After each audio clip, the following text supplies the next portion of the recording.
Hello guys, welcome to my channel. Today we are going to see how to resolve Windows Update error code 0x800f080a in your Windows 10 or Windows 11 computer guys. Let's fix that issue guys. For that you just need to click on start icon and select settings.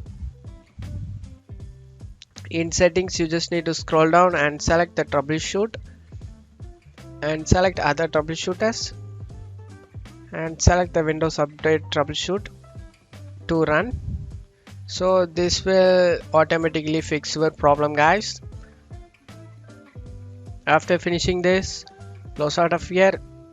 Hopefully this can able to resolve a problem guys, but if you still having an issue, let's move on to the next solution. For that, click on search icon, select cmd, search for cmd, opens up command prompt window.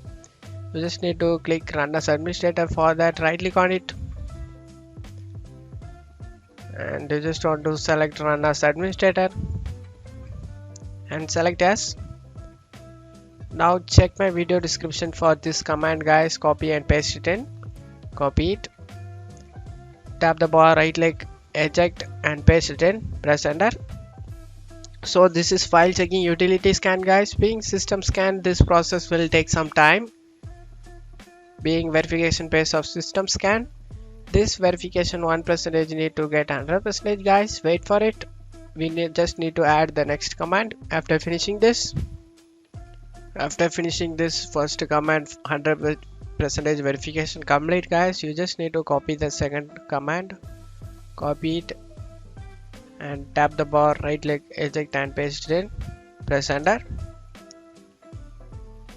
This verification also need to get 100% guys. After finishing this 100%, close out of here and go ahead and restart your PC guys.